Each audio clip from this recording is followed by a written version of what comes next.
Good afternoon, everybody. Appreciate everyone coming out for our monthly Board of Commissioners regular meeting, Thursday, October 26, 2023. It's slightly after 3 p.m. at 3:04 p.m. I'd like to call to order and have roll call, please. Chairman Henry, Present. Vice Chair Parks, Commissioner Obuchowski, Present. Commissioner McFarland, Present. Commissioner Turnbull, Commissioner Salin, Here. Commissioner Vanentorp. Okay. We'll move right along with our agenda. I'd like to have approval of the agenda. I move that we approve the agenda. Second. Been properly moved to second. Roll call. Chairman Henry, Yes. Commissioner Obuchowski, Yes. Commissioner McFarland, Yes. Commissioner Salin. Yes. Okay. Item number 3, are there any public comments on the agenda items only? If there's no comments on the agenda items, I would like to have approval for our minutes. So moved. Second. Been properly moved and second. Roll call. Chairman Henry, Yes. Commissioner Obuchowski, Yes.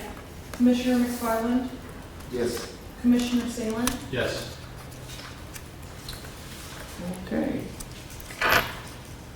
We're going to have a proposal presentation. Yes, so Tim is going to come up and give us a presentation on the Champaign County African American Heritage Trail, which they are proposing to do a mural at the building that Urbana Neighborhood Connection Center is currently operating out of.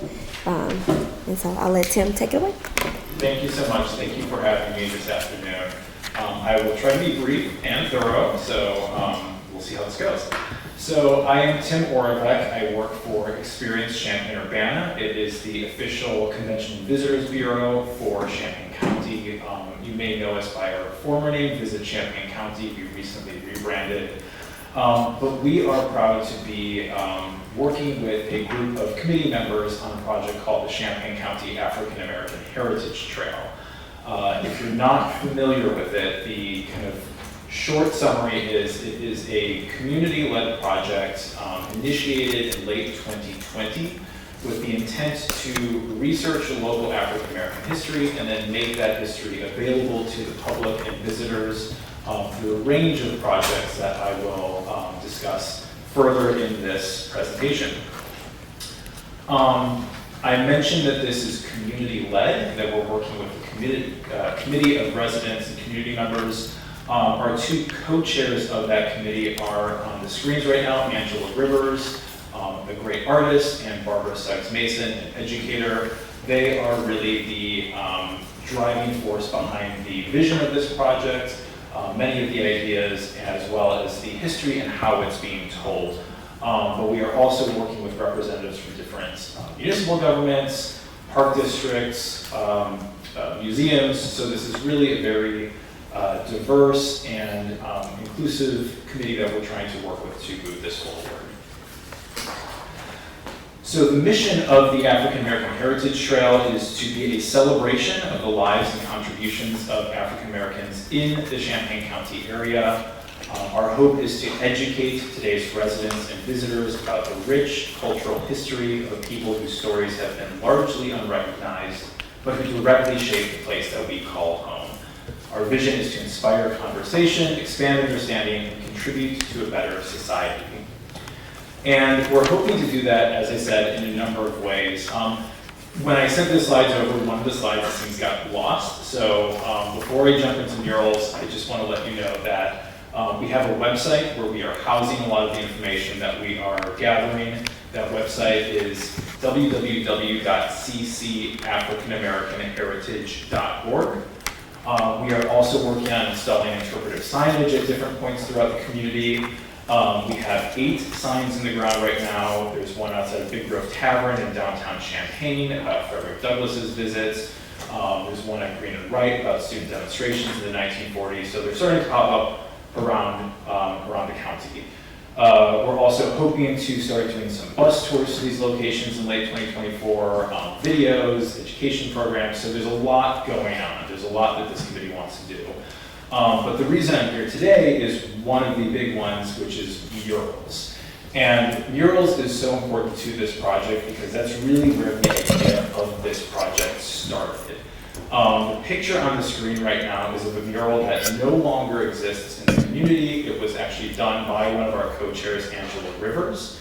It was installed in 1978 at the corner of Park and 5th Street. The mural was intended to depict local African-American history, major themes in that history, and when it was demolished, the building was demolished in 2011, there wasn't really anything quite like it in the community. And in 2020, the executive director of my organization was approached with the idea of, what if we had one mural in the community to show this history? And from there, it grew into the big project that we're working on now. We don't have any murals up yet as part of this project, so we're really excited and hoping to get that started. And we're really excited about the prospect of being able to partner with you with a mural at the Urbana Neighborhood Connection Center building. So our ask, as I said, is to have permission to work with the Housing Authority staff as well as the Urbana Neighborhood Connection staff to move this idea forward. This mural would be paid for entirely by us. There would be no financial cost to the Housing Authority. And we would want to try getting this process started relatively soon if we receive approval today, with the goal of having it installed by the end of 2024, if not sooner. It would be great to have it in by spring or summer. And the vision for this mural, based on the conversations we've had with the committee that we're working with, would be to evoke and celebrate the history of African American education and educators in the county. So briefly, why the Urbana Neighborhood Connection Center? First and foremost is the use of that building right now and what Urbana Neighborhood Connections is doing in order to nurture academic excellence in African American students in the area, particularly in Urbana. It's an organization that we are big fans of, and we think that it's a really good fit for this theme. The building is also in really good shape. One of the people that we're working with, the executive director of the Champaign County Arts Council, took a look at the building. She thinks that the wall is pretty much ready to go. It may need to be power washed, it may need to be primed, but some small vegetation may need to be pulled away, but otherwise it's in really good shape. We do have support as well from the executive director of Urbana Neighborhood Connections, Janice Mitchell, as well as the city of Urbana. They do have letters of support from both of those entities. I can share those with you if you would like to see them or don't have them. So if we received approval for this mural or any other murals that we work on as part of this project, just a kind of brief overview of what that process will look like. So with approval, our organization, as well as 40 North, which is the Champaign County Arts Council and has been a big partner in this project, would then issue a call for artist portfolios. We would specifically be trying to get high quality, very professional, experienced African American muralists, if at all possible. So we would do a call for portfolios. They would submit some of their previous artwork. A committee for that site would then review those portfolios. This committee would likely include Executive Director Walton, Executive Director Mitchell from Urbana Neighborhood Connections, perhaps some other representatives. We would choose an artist that we would want to go with. They would then provide mock-ups, essentially, or designs of what that mural would look like. We would get 1 or 2 opportunities to, suggest revisions, make revisions, and then the artist would be able to go ahead and install that on the building. The idea is for this mural to be more representational of the theme rather than necessarily depicting specific individuals or specific, places or moments in history. So our goal is for this to be something that's going to be beautiful, eye-catching, and bring a lot of really good press to both the Housing Authority, Urbana Neighborhood Connections, as well as the African American Heritage Trail. And of course, we would love to do, an unveiling ceremony when it's done. So I mentioned that there's no financial ask for this. The reason why we're able to fund this entirely ourselves is, first and foremost, Experience Champaign-Urbana received a grant from the state of Illinois, $475,000 for the overall Heritage Trail project. Of that money, the state is asking that we dedicate $160,000 to 5 murals throughout the county. So we would carve from that $160,000 to support this project. We've also received $50,000 from the city of Urbana for Urbana-specific portions of this project, so we could tap into that as part of, the $160,000 as part of the match as well. The grant term is December 31st, 2024, which is why we're hoping to get this started soon and have it installed by the end of next year.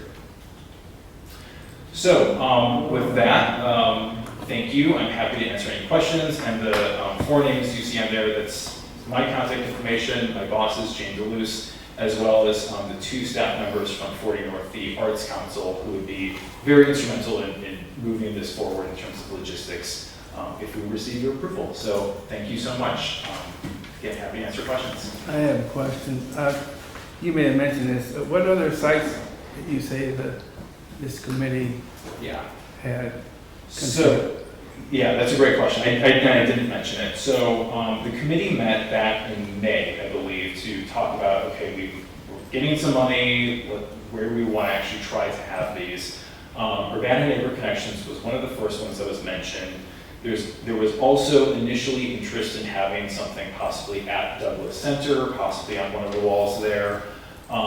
Also, there are some Champaign Park District sites that are named after African American individuals. So the idea was possibly having what people are calling a freestanding mural, where a small wall might be constructed and then art can be installed on that.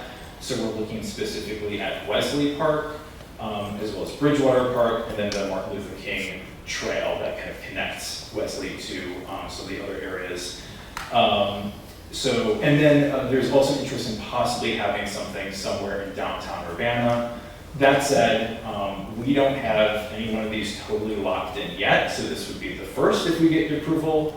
We'd be very excited to move forward on that. We're also looking at some sites in downtown Champaign that are very prominent and could get a lot of exposure. So there's a variety, but those first ones that I mentioned were the initial goals that the committee was wanting to explore. I would like to maybe table the decision on this until we have a couple of board members that are absent today. But I would really like to have our full board have a little bit more discussion on this. If we could wait to what time next board meeting? We're gonna have a short. December. Okay, we're gonna have a December board meeting, and that'll be early too, Okay, sure. because of Christmas and everything. So that's generally around the week of December, second or third, second week, I believe. So I would just prefer to have a little bit more discussion amongst the board members, if you would not object to that. Sure, no, sure. I mean, we are. What's the anticipated start date for it? So we would love to start in spring, and the reason why is, with this final deadline in mind, December 31st. Once we get approval, we know we can move forward. We would want to do a call for portfolios. That's going to take some time. The selection will take some time. So it's going to take some time. If it is the desire of the commissioners to move this to December, we will work with your schedule. We would prefer not to have a final decision after that, if at all possible, just so we can make plans. I think we can accommodate you on that. And Sure. It's just the fact that I'm not too sure that every commissioner has been aware of this. And I just would like to have a little bit more input, Sure. maybe Yeah. a few more questions asked. Sure. I may have to call back on you to get a little bit more clarification. Absolutely. And if there's anything I can provide in the meantime, please let me know. I'm happy to be helpful. So. Appreciate it. And thank you for your presentation. Thank And- you. Thank you. It's all these external walls, outside walls. Yes, so far we're looking for external. We'd like to make this as accessible as possible, so we are looking for, external walls or, again, those kind of freestanding murals that we're looking into, so. All right. Thank you, Tim. Thank you so Appreciate much. All right.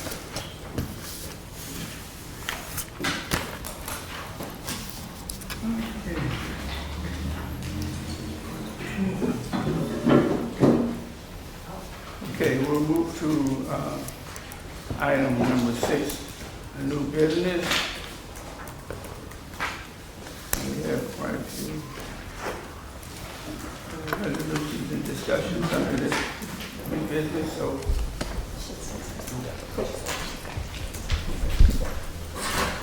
Okay, we need to have approval for MTW Plan 2024. Okay. And we have a couple slides on this, and Stephanie's going to present the changes. And it has been up for 30 days for public comment. Did we receive any public comment? One? Okay. All right. Well, you can go ahead and take it up.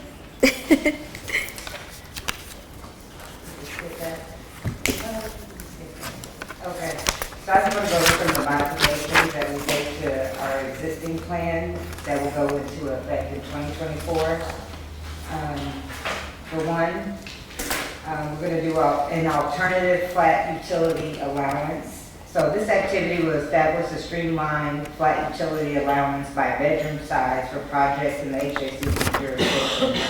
This activity will reduce administrative burden of calculating multiple utility allowances based on unit type and will help streamline the certification processing time. The utility allowance will apply to all HACC households. Any questions about that?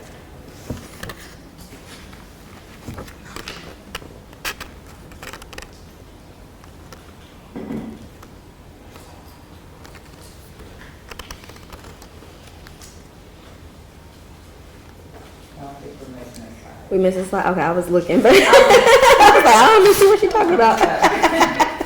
So sorry, these are proposed activities, not modifications. These are the new activities. I read it up there and then I'm looking down. Okay. So we're also going to eliminate the utility reimbursement. So HACC will not pay a utility reimbursement payment when the flat rate payment is less than a utility allowance.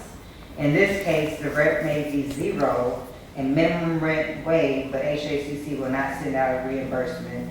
So the first two kind of coincide with each other. So instead of giving utility allowances, it'll just be automatic, and then we will not reimburse participants for their utilities either, especially if they're at zero rent or the minimum rent. Short-term assistance for scattered sites. So our scattered sites are managed by nonprofit entities that provide transitional housing and supportive services to at-risk homeless and hard-to-house populations. However, HACC covers the ongoing cost of maintenance and utilities. This activity will allow HACCC to provide maintenance services and not rely on temporary grants that only cover supportive services. The short-term assistance will be based on each individual resident and will be based on a prorated prism.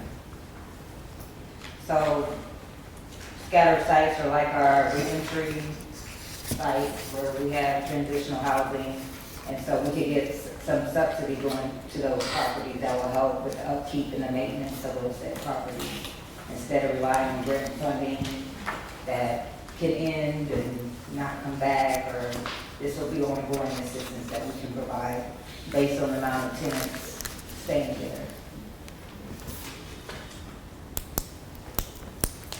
Removal of third-party requirement. This is activity number 4. HACC owns over 600 units of PBB and LIHTC buildings in its portfolio. Obtaining third-party services post-COVID in areas outside of metropolitan cities is challenging and costly. This activity will allow HACC to act as its own third-party entity for units owned by us to avoid delays and reduce costs. HACC will continue to utilize independent contractors to perform ongoing quality assurance of inspections and rent inclusive.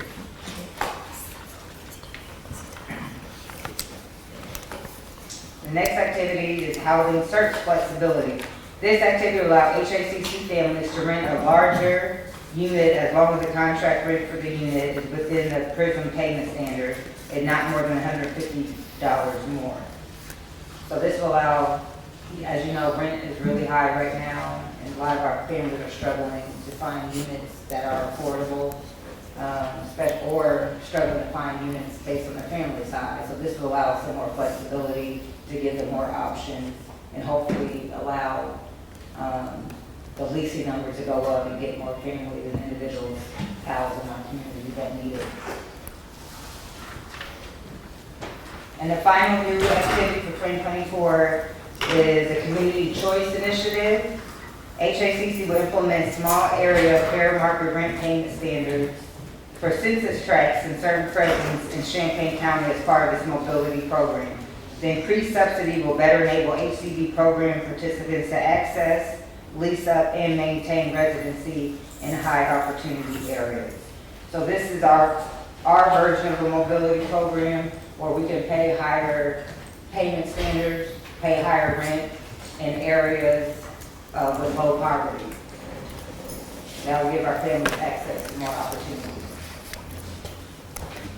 A lot of these, the new initiatives that we're proposing are really trying to move toward opening up more housing opportunities for families. It's just really hard right now. People are struggling to find units with their vouchers. So we're just trying to make it as flexible as possible. Is this something we researched and came up with, or is something that's national? We've researched it, but we're not the first agencies to do these things. It's Like on a national basis? There's some other agencies who have implemented these activities. Any other questions so far? Okay. Now a modification of existing activities. With our mandatory LSS program, we removed term limit, so we no longer have the 8-year term limit, and instead established a minimum income requirement year 8 of housing assistance. So this one, I want to just stop for a second. So we've had that 8-year term limit, but as we as a team have been really analyzing the impact that it's going to have not only on our community, but on the agency, if we terminate 100, 200 people next year, we don't believe that that's the best decision. And so although we still want to move people towards self-sufficiency, we're going to approach it a little bit of a different way than terminating assistance at year 8. What's the biggest holdup? It's the biggest holdup. 8 years For people. to be self-sufficient. Yeah, Income, their income. income, the price of rent. It's just really not realistic to expect that people, can be self-sufficient in 8 years. But it doesn't stop us from implementing self-sufficiency activities, and again, still moving people along that spectrum of self-sufficiency. And we can still work with families to help them increase their income, help them, find jobs, improve employability. I think we just need to approach it in a little bit different way than terminating. Year 8 is now, so it's a policy that was put in place 8 years ago. And the people who set that policy are not here to see the impact that it's going to have on the agency if we terminate 200 people in 2024. Would there be 200 people or families? What's the exact number, Stephanie? Do you remember But the exact number of how many people we'd be terminating? 197. 97. And those are folks that would still be struggling to pay rent. They're not. Majority. Yeah. Yeah. I mean, there's, you get the handful that might have been okay, but yeah, majority for sure. And so, but we are, like she said, implementing that a minimum income at year 8, and pushing people to still, your household still has to be making this amount by year 8, and your rent won't drop from that by year 8. And so, it's still putting some parameters in place to make sure that people aren't taking advantage of the voucher. So So tier flat rents, minimum rent by bedroom size. So the income tiers established are based on 28% of the median income range, and the minimum rent of $100 will be applied if annual income is less than $4,995. So a flat utility allowance will be deducted from the flat rent if there are tenant-paid utilities. And then there's also a hardship policy that has been developed and added to this activity as well. For our local project-based voucher program, PBV was limited. The PBV limit was increased to no more than 50% of ACC units was added. We added an exception contract rents for PBV up to 120% of the fair market rent as long as rents are reasonable. HACC will also increase the PBV project cap to allow 100% of units to be project-based in any individual project. So another way to allow more vouchers and allow more families to receive housing assistance that are in need. With our sponsor-based voucher program, that activity has been modified to provide sponsor-based vouchers for up to 5 Parkland College students who are verified low-income students and demonstrate a need for housing assistance to further their education.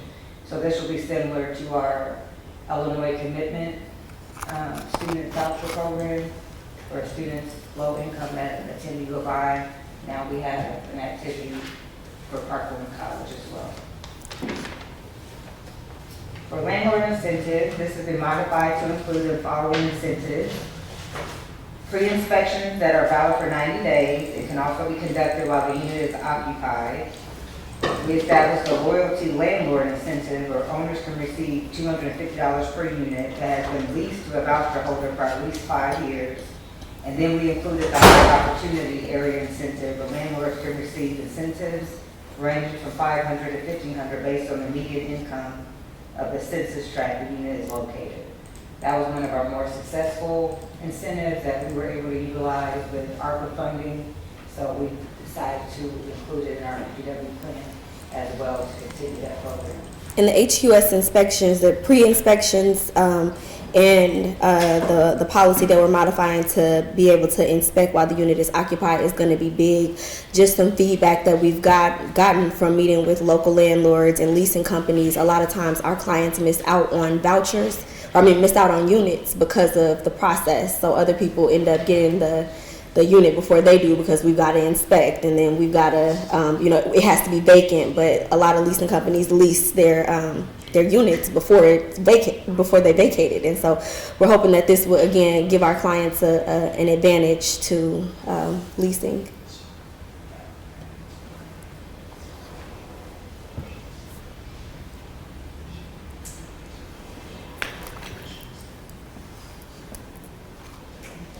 That's it. Any other questions?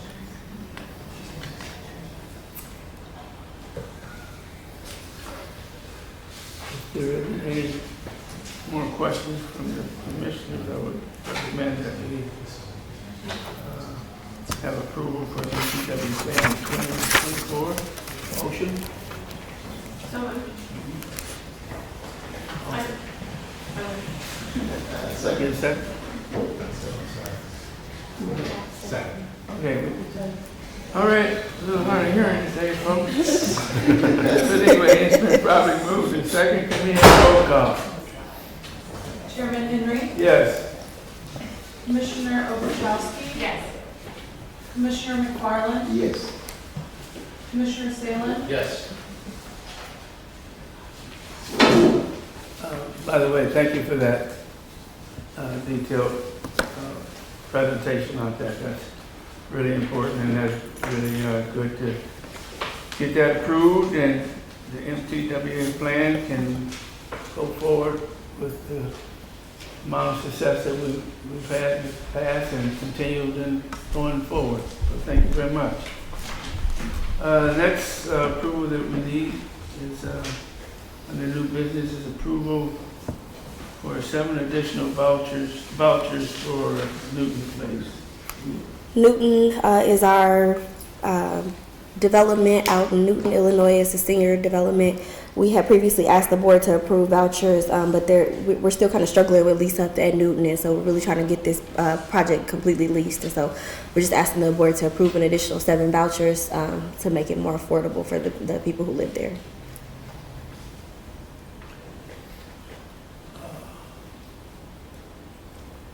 Motion to approve 7 additional vouchers. We probably moved in second. Roll call. We need a second. I say, Thank you. Roll call. Chairman Henry, Yes. Commissioner Ovechowski, Yes. Commissioner McFarland, yes. Commissioner Salem, Yes. Okay.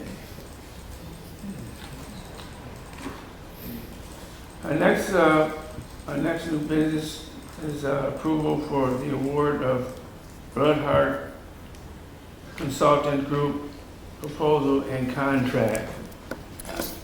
Okay, we're asking the board to give us approval to award the HR consulting contract to Blood Heart Consulting to just continue. We don't have an internal HR person.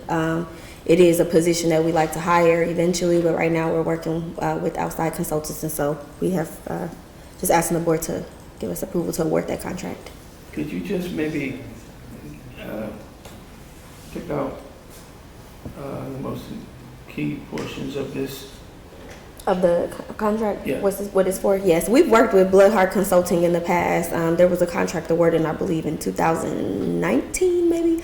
But it's primarily just to deal with high-level staff issues like FMLA requests and investigating specific conflicts or issues,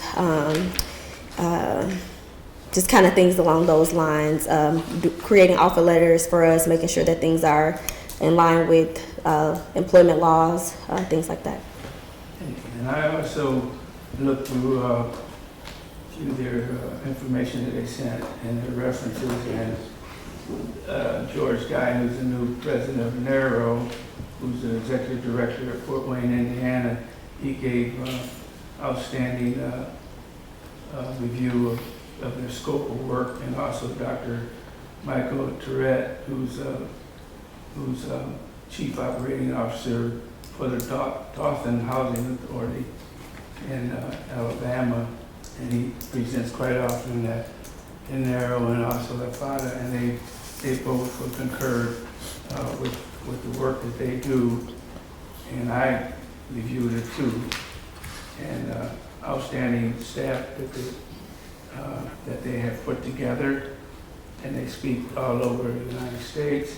So I think we're in good hands in having them assist us in our work at our housing authority. So without any further ado, I would like to entertain a motion for approval. so moved. Second. I got that one. I get my ears perked up on that one. Okay, can I have roll call, please? Then probably moved in second, so roll call. Chairman Henry, Yes. Chairman Ovechowski, Yes. Commissioner McFarland, Yes. Commissioner Salem, Yes. Okay. Moving right along. Resolution 2023-8, HUD Utility Allowance Schedule for 2024.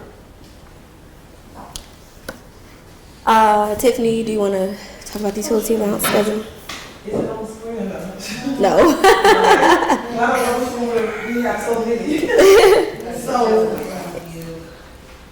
I believe this is the one for our non-MTW programs, which services our sponsor base, our referrals, and our regular ACV traditional housing vouchers, like our mainstream, our VASH, and those are handled by our lead specialist, Deborah Lee, who we recognized earlier in the year for her exceptional work with those programs in our department. Each year, HUD requires that we review those payment standards and that we adjust them accordingly, and we have adjusted those for 110%, again, to meet the need of the community. These vouchers they don't have the LSS requirements of working, but some of them are mainstream, they're disabled persons who, again, kind of would want to live somewhere decent, but also don't want to move a lot. And so this one particularly for Resolution 2023-8 is for the non-MTW vouchers. You might as well stay put. I know, right? So like, Hearing any, if we don't need any more discussion, I recommend that we approve resolution 2023-8. for the utility allowances. Pardon me? For the utility allowances, thought we were talking about pay then, but this is the utility allowances that is for the non-MTW program. Okay. So can I ask you a question? Sure. Just to be clear, so HUD has come to us and said this is what we're suggesting today, and then we make an adjustment to it, is that? So we have a study done by Nelron every year, and that they do is look at the utility allowances that, the local utility companies, and they adjust the rate based on our community. So this is, then we go back, we take, what we're approving then goes back to HUD and say this is what we're suggesting? We don't have to bring it back to HUD. HUD just requires that we do a study every year independent of the housing authority. So we're not making a decision as to how much the utility allowance is going to be. We do it independently, and then they give us the study back. Thank you. Yes. Okay. So can we go forward with the approval of this? Motion to approve? Okay. Second? Thank you. Roll call, please. Chairman Henry. Yes. Commissioner Ovechowski. Yes. Commissioner McFarland. Yes. Commissioner Salem. Yes. Okay. Next up is resolution 2023-9, MTW local payment standards, CY 2024-20. So these are the payment standards again for the non-MTW vouchers, and these handle the vouchers for mainstream VASH, sponsor-based vouchers, and these are the fair market rents that are published by HUD each year. And again, the Housing Authority chose 110% to be in line with our standard rent requirements out in the community, so our families won't have a hard time finding housing. So these are published once a year by HUD. Usually by the end of the summer, around August or so, they release them. This year they were a little bit behind, and so we were able to grab them and get them published because we need these to complete our January annuals, which are due by the end of next month. Can we have a motion for approval in a second? So moved. Second? It's been properly moved in a second. Roll call. Chairman Henry. Yes. Commissioner Ovechowski. Yes. Commissioner McFarland. Yes. Commissioner Salem. Yes. Thank you. Resolution 2023-10, selecting Carlson Brothers Incorporation as general contractor for Steer Place redevelopment project. Okay, this is just us asking the board to approve us to award this contract to Carlson. And it is for, again, the Steer Place redevelopment project, and they'll work alongside us and the architect to make sure that we can get Steer Place to the finish line within the appropriate time frame. And Carlson, we have worked with them before on several tax credit deals, so we're confident that they will be able to get the job done. Mm-hmm. Okay. All right. Motion for approval in a second. Is this just for remodeling? Yes, Please? yes. It's a gut rehab, though. Yep, it'll be a gut rehab of Oscar Steer Place. Holding on to Steer Place. Yeah, we're gonna hold on to it. Yep, we got a tax credit award to redevelop it. Oh, okay. Yes. Okay. We have a motion and a second on the floor. For approval. Do we have a motion? Oh, yeah. I asked for a motion. Yes. Yeah, we do not Need a yet. motion? Correct. I'll make that motion. All right, we got the motion and we got the second. Roll call. Chairman Henry. Yes. Commissioner Ovechowski. Yes. Commissioner McFarland. Yes. Commissioner Salem. Yes. So I'll Okay. get up with our attorney here to make sure that We have to. Keeping up with us, so just making Oh, sure yeah. you're keeping up with us. Yep. It's tough sometimes. Okay, we need to pause that one, I think so. Resolution 2023-11, MTW tiered flat rents and minimum rents for 2024. And so this consideration is for our Move to Work program for MTW. We're required each year to look at the HUD publish. What we use is the HUD website to determine what our median income is for our area in Champaign County. Last year, our median income for Champaign was $91,300. This, for 2024, 2023, they're estimating our average, median income for Champaign County is $99,900. And so it went up substantially. And as you can tell, the rents are going up with that, but all of our families are not making that type of money. And so that's where the tiered rent, flat rent comes into play, that if a person is at zero income, they can at least pay the minimum rent. And if they are working, that tiered flat rent, wherever their income falls, that's where their rent will be based. And then each year, the tiers will go up from there. And so we are required by HUD to, again, review our flat rents, use the median income as our marker, and then the spreadsheet we use adjust the dollar amounts. Okay. We have a motion. So moved. And we have a second. All right. Roll call. Chairman Henry. Yes. Commissioner Ovechowski. Yes. Commissioner McFarland. Yes. Commissioner Salem. Yes. That ends our resolution. That's a duplicate I action. thought you said, Yeah, it's a duplicate, so we're gonna skip it. that was a duplicate, so we, that was just a typo on We our have part. another one for the MTW program, the marketing study. Oh, is that what that is? Yes. Okay, I'm sorry. Yeah, Well, we we have another one for our MTW program. Okay, I stand corrected. I'm sorry. And our ED stands corrected. I will share that one. We'll share that one. Okay, go ahead for the discussion of the resolution 2023-11 revised MTW local payment standards. So this is for our Move to Work program, where our Move to Work vouchers that are the work requirement vouchers, which is mostly what we administer in our department, but we are revising them to 120% from 110 last year to 120% for 2024. And so we want to make sure, again, we're coming up to par where the rents are, so that our families don't really get lost in the sauce, because the market is really, really growing and people are increasing their rents at a rapid rate. But they're looking at that median income of $99,900, but they don't realize that families on a program such as the housing program, they're not making that kind of money. They wouldn't even need us if that was the case. And so this again gives the family flexibility to rent those places that they probably would otherwise be denied based on the rent amounts. And so we're not keeping it at the 110, we're raising it up 10% more to 120.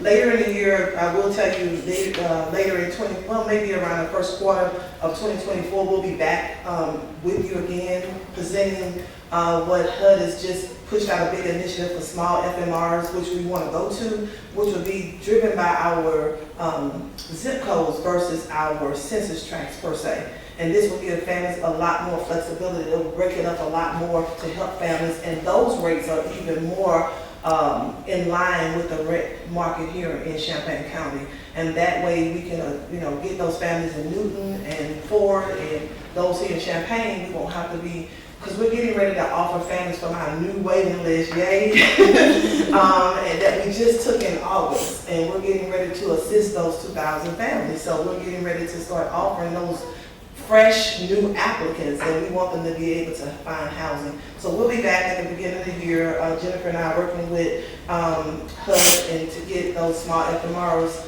approved. They have to go to them and all that kind of thing, but once they are approved, we'll be ready to use them. Probably our goal is March 2024. I appreciate you explaining that. Did an excellent job of that. I think we're ready for motion of approval and a second? So moved. We have a motion of approval and a second. May we have roll call? Chairman Henry, Yes. Commissioner Ovechowski, Yes. Commissioner McFarland, Yes. Commissioner Salem, Yes. Okay. Moving right along with our report today, we'd like to have a report from the executive officers All right. on the activities and other things that's happening. All right, let's start with our champion of the month. Katie DeFanis was nominated by her peers and leaders to be awarded champion of the month. What was most noted was her willingness to help in any way her coworkers needed. She was quick to inform her peers on protocols and showed immense leadership. She's deemed as someone showing compassion, leadership, collaboration, and innovation when she's present. We also want to thank her for volunteering to help with the Enrichment Foundation yard sale. So Katie has been great, and I'm going to ask James or Stephanie, whoever wants to take the lead there. James is her direct supervisor, to come up and say some words about Katie. Thank you, Lily. Good afternoon, everyone. So Katie has been nothing short of exceptional since she started a few months ago. Coming from a long social service background, she has been great in identifying new providers and community resources for our participants to bring to the table to our program for SHIFT and to LSS. So she's been really great in attending new community resource events, bringing new workshops, webinars, and like I said, services to our participants. But also, since she joined on bringing our and completing our team, as you know, we were bare bone for a while. She was the final piece to completing our team. And so once Katie came on to our team, we were finally complete. And as any of our champions that we have in our program, and Katie is a good example of this, of her attributes that she showed to get this award today. Everything that she's shown and her contributions to the team. Her contributions has made our team successful, but also has shown here at the Housing Authority. But again, so that's with anybody who would get this award. So again, I just want to thank Katie and everyone else on our team who has contributed and also has made their contributions to the Housing Authority as well. So again, Katie, congratulations. Thank you, Katie.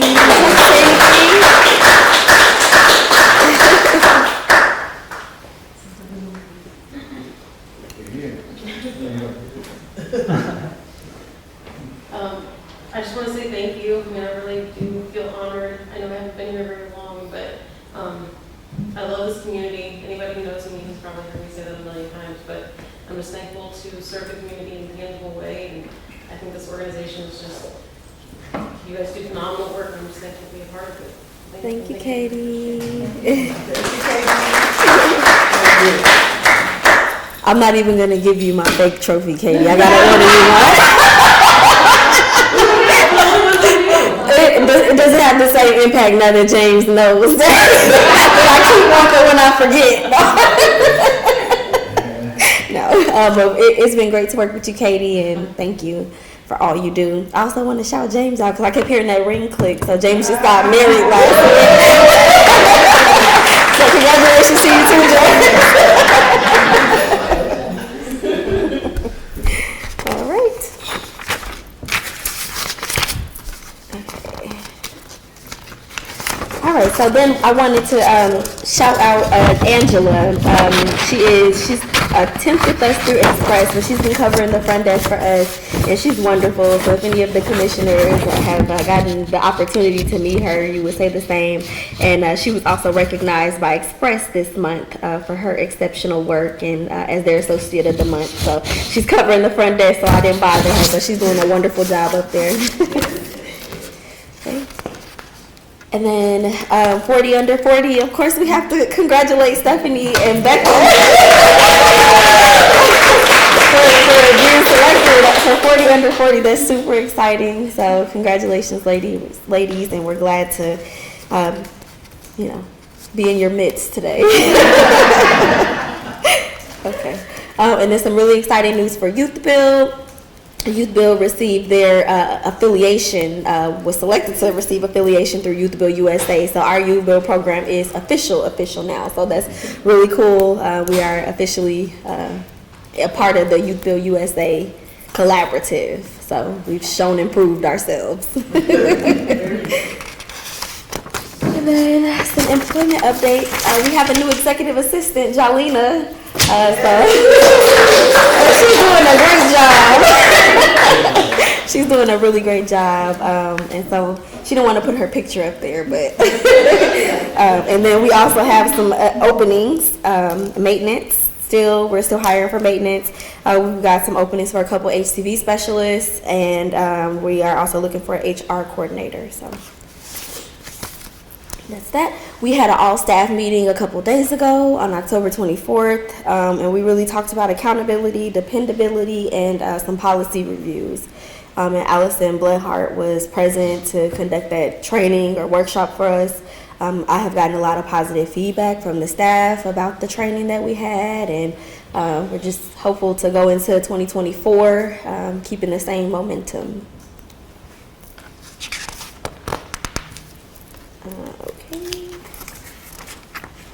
We had a landlord appreciation luncheon that HCV hosted, and so just another landlord workshop focused on the request for the lease approval and owner obligations, and so kind of focused on working with landlords, just continuing to do landlord engagement. HCV has been doing it monthly. We moved from quarterly to monthly because we're really trying to engage landlords as much as possible, and so those have been pretty successful. And then the Enrichment Foundation, we hosted a yard sale to raise some funds. The staff we're trying to regain our momentum for our gala, so we're starting doing some small little fundraisers to try to build up the funds to be able to host the gala.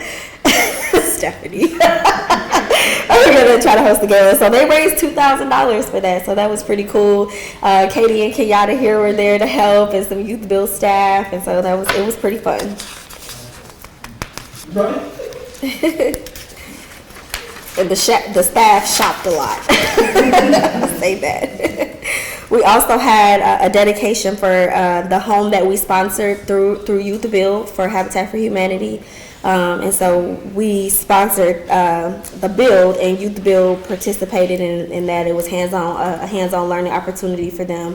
And so Miss Susie finally moved into her house, and so we got the opportunity to go to the dedication. And myself and Otto spoke, and Otto is a really, really cool kid.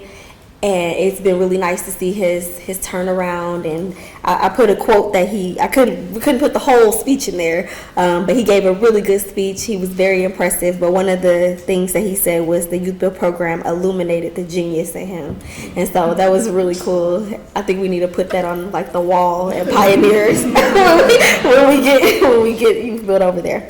But he did a great job, and that was a really fun project and a really great collaboration between the Housing Authority and Habitat for Humanity, and we're hopeful that we'll continue to sponsor more builds through our Youth Build program, and continue to get the young people the experience on the work site with them. All right. Youth Build also participated in the Raise the Wolf competition through Habitat for Humanity. So it's doghouse builds, and so they built this like really intricate sliding, lifting doghouse. They didn't win because they didn't finish on time, but it was really cool. Me and Miss Siobhan were out there, but we were just eating pizza while the kids worked. If we would have pitched in, we might have finished on time. And so over $4,000 was raised to go toward Habitat for Humanity for this event. So that was pretty cool to be out there and doing that project. And Mr. Vince was there. He was working, and Jody was working, but we were just eating. I had my dog with me. He was driving me crazy. So we have a new employee activities committee that Joey and Neoshi are chairing, and they hosted their first event, which was an employee bowling night. And so they went out to Orchard Lanes or out in Savoy, but that was really fun. They had a good time. It's just kind of a way to continue to bring staff together, keep the morale high. Andre won, of course, and Miguel came in second. And I mean, I won on the lane that I was playing, but you know, we didn't rise to the top. But he said he couldn't have done it without all of you losers. So that's a really nice way to keep morale up, Andre. So that was fun to watch the staff come together to do something outside of regular business hours. We also attended the FADA conference, the Legislative Forum in Washington, D.C.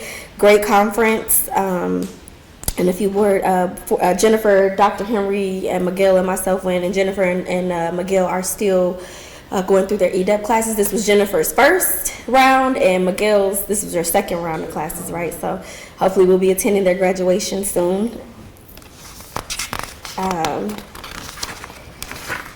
And then we also attended the NARO conference in New Orleans, and that was nice. And so we won a lot of awards there. So we won an award for the HACC Credit Building Program, HACC Financial Literacy Program, HACC Home Ownership Initiative, the HACC Landlord Incentive Program, HACC Landlord Lunch and Learn, the Nutrition Education Program, our Project Safe Community Program, our Supportive Services Initiatives, and then we also got some for the Illinois Commitment Voucher Program, the Youth Build Bright Futures Internship Program, and the Youth Build Food Pantry. And I can't remember which one of those were nominated for awards of merit. Awards of excellence. Do you, Stephanie?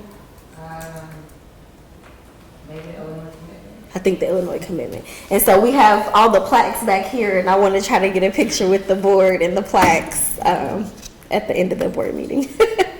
So congratulations to our team for winning those awards and bringing that home.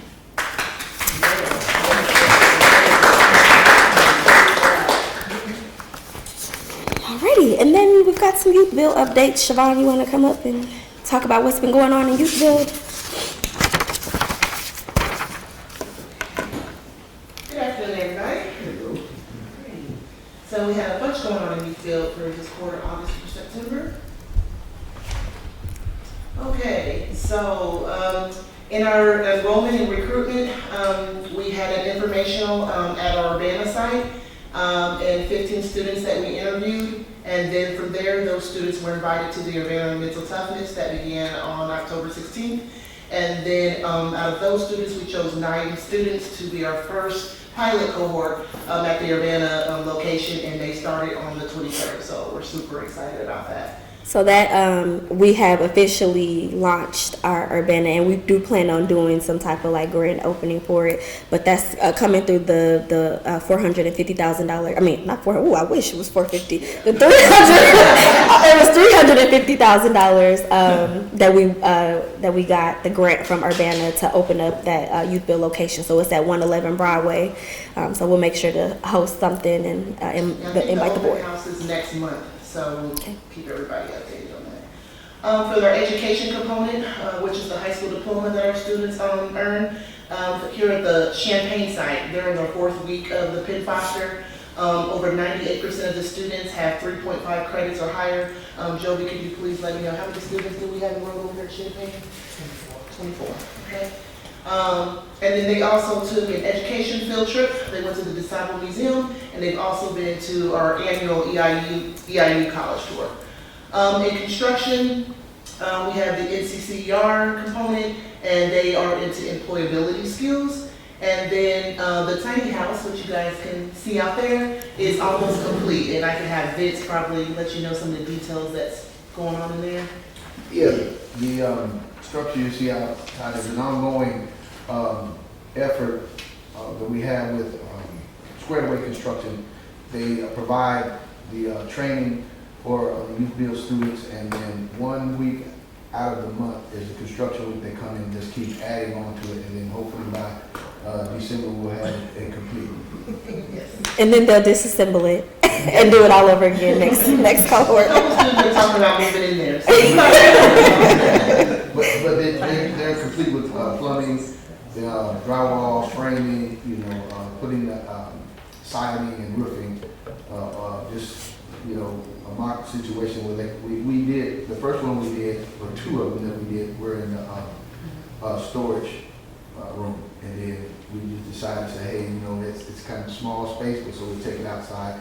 And so we have a more space to work in now, foundations and everything.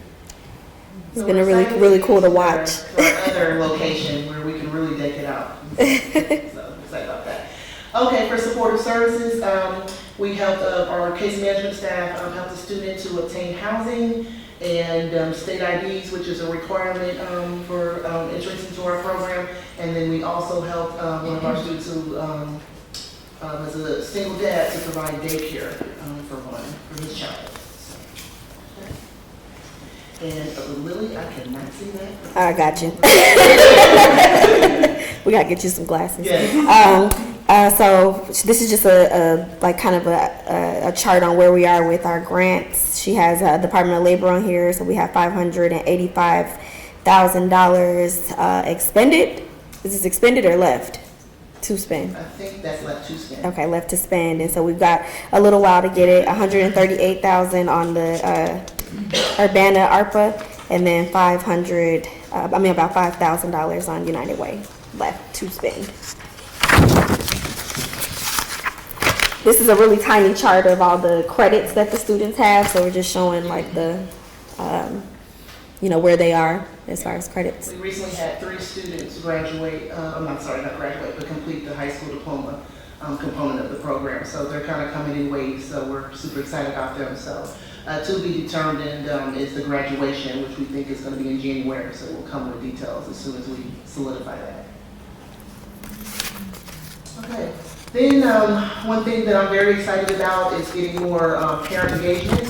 So on September 14th, we held an informational for the parents, and this was prior to our mental toughness program, so that the parents were engaged and kind of understood what our program was, what our expectations were, and that we can answer any questions for them prior to coming to mental toughness. So we had a great turnout for that. And then here's some pictures from the EIU tour the students took.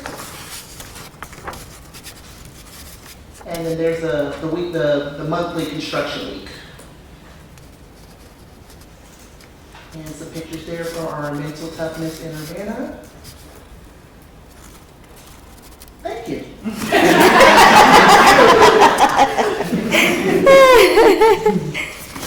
All right, next up, we did receive our audit report, and we received another clean audit.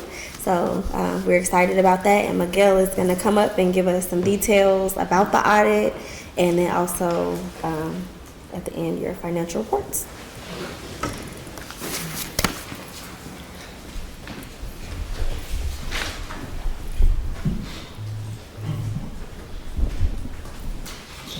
Okay, I'm gonna start mentioning the disbursements for the month of September. Were $324,000. There was a payment to the University of Illinois of $16,000 that were basically for scholarships for students. And there was also a payment to Jeffrey Brooks Marketing for $18,000 for the web design and the first year of hosting and branding services. Those are the most important disbursements in September. The real versus budget statement, we have on the revenue part, we are behind about $1,600,000. Basically, this is due to the funding from HUD that was that that month when we were short funded, and we're expecting to get that reverted at a certain point. On developer fees, I just want to point out that the figures are maybe a little misleading because this is referred to developer fees that Housing Authority received, but we also had some developer fees coming from Oak Grove Developer Corporation, which I typically don't use those in these grants that come from the accounting of housing authorities.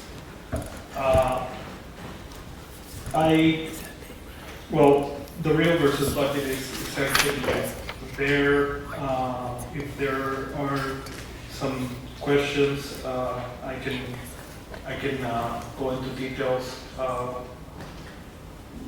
You can email me if you want any answers to any more detail to the figures there.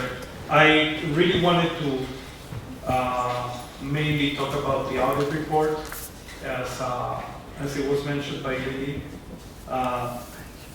We did obtain the Housing Authority 2022 audit report, and we got a clean, unqualified report. I don't know, but all this time I've been talking about audit reports, I've been mentioning that an audit report is an opinion on financial statements, and maybe that's my chip from being in the private sector on most of my career. And I wasn't wrong by saying that, but I was not totally complete. My statement wasn't totally complete. It is true that it's an opinion on the financial statements, and the paragraphs of the opinion are pretty typical. It's very small there to read, but basically the standard language that the auditors use is saying that the financial statements are presented fairly and reflect the financial situation. But when I said a few minutes ago that my statement was not totally complete, is because in this type of entity, the audit report also has other, actually, technically, they don't call it an opinion, but they do talk about some other aspects that are included in the audit report. And I am talking about compliance mainly. Compliance to, in this case, and I'm just going to read literally this small paragraph of the part of the audit report, which is referred to the compliance. In our opinion, Housing Authority of Champaign County complied in all material respects with the compliance requirements referred to above that could have a direct and material effect on each of its major federal programs for the year ended December 31st, 2022. So like I said, in our case, the auditors are not just giving an opinion on financial statements, they're also giving an opinion on compliance. And it is a favorable opinion. They, according to their samples that they have, their tests, they're saying that we have been actually accomplishing having the objective of compliance. So this is another point that I wanted to mention about the audit report. And then there's another part of the audit report, which I've seen it in other type of industries as well. But there's an opinion about the internal controls. Typically, an audit report will not give an opinion about internal control, because I guess it has to do with the scope of what their engagement is. That would be maybe another price, a different engagement, to have an actual opinion. But they do evaluate the internal controls of an organization to be able to give an opinion on the financial statements. And they basically are saying that given the limitations, and the limitations is, like I said, that this engagement is for something different, but they say given the limitations during an audit, we did not identify any deficiencies in internal control over financial reporting that we consider to be a material weakness. And in a previous paragraph, they define a material weakness as a deficiency or a combination of deficiencies in internal control such that there is a reasonable possibility that a material misstatement of the entity's financial statements will not be prevented or detected and corrected on a timely basis. So I think that this is actually a positive audit report. We got it at the end of September, and this has been submitted to HUD. It's been also submitted to the Federal Audit Clearinghouse. I think that's the name of the institution. But we're pretty much in compliance, and like I said, I think that this shows that we're on the right track. Just a quick question. We're real happy about that report and everything, but say for instance there was a red flag or something, what would the reporting process be? And would you have an opportunity to correct it, or what would the process be? Like a material weakness, like what they defined? Mm-hmm. Well, definitely more of dealing with a material weakness. I think that you pretty much create your system to be able to detect it before it happened. If there would be something, definitely it would have to be reported. I would start with our executive director. It would be reported, and we would get an opportunity to correct it, but it would still be reported if there was an issue. Yeah, HUD would want to say if you had a finding, for example. Yeah. When you submit it, you'd also have to submit to HUD a corrective action plan that says, here is the finding, here's what we're doing to correct it so that it doesn't happen again. And that's about the extent of it. But I think that and we've done those corrective action plans before in the past when HACC has had errors or issues with the audit. Yeah, and I also think that the best way to approach it is being proactive and have a strong internal control system. That usually is what will give you more assurance that you won't be running into those type of situations. And like I said before, that's usually what the auditors it's kind of like putting a thermometer there when they look at the internal control to see how extensive their testing has to be satisfied of what they're seeing. If they see a weak internal control, then they would need to do a lot more sampling to be satisfied. And like I said some time ago, if the internal control is a disaster, they just won't give an opinion, and that's the worst that can happen. If the board would like a more in-depth explanation of the audit and what came about, I can't ask the auditors to present like they did last year, if that's what the board desires. If not, then the audit report is available for you to review. No, I'm personally satisfied with it. I just remember past years serving on the board, they would come out, I think from Connecticut. Are they from Connecticut? That firm? Oh, yes. Yeah, they're from Connecticut. They would come out and like for a day and a half almost. Yes. There was some long board meetings, but you know, and COVID has changed a lot. Yes. Yeah, you're right. When I first started, they were coming, but I think COVID changed a lot. That's a good thing, They really. did come last year. When I started working for Housing Authority in 2018, they came that year. I'm pretty sure probably in 2019 they did as well. But because of COVID, they stopped. But last year they did come on site again. And we can have them Zoom in if that's, you know. If there's- I'm fine. I Okay. just kind of just, you know, Okay. satisfy my curiosity. I think. Okay. I'm perfectly fine. Okay. Okay. So, if we need to have a motion to approve. Mm-hmm. Okay. Approval of the financial reports for September. Okay. Okay, we need to have a, I lost my place. Okay.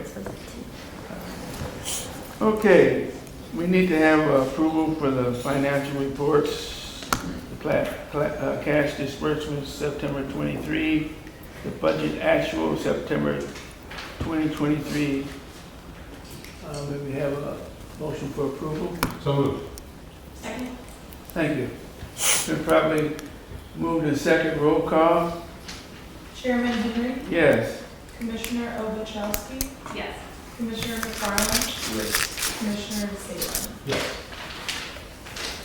Okay, is there any public comments on non-agenda items?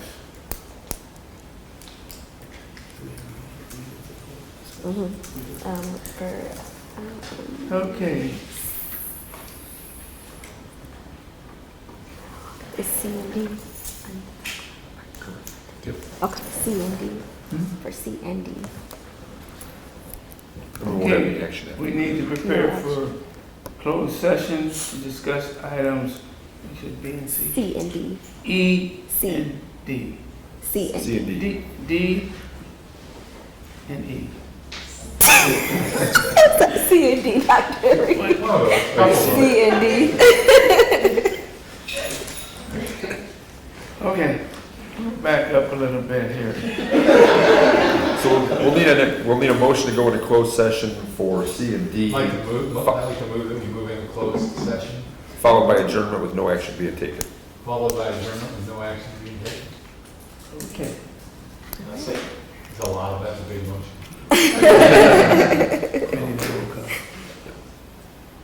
Roll call? Chairman Henry, Yes. Commissioner Ovechowski, Yes. Commissioner McFarland, Yes. Commissioner Salem, Yes. Okay. Yeah, take a 5-minute break. We'll take a 5-minute break, prepare for the closed session.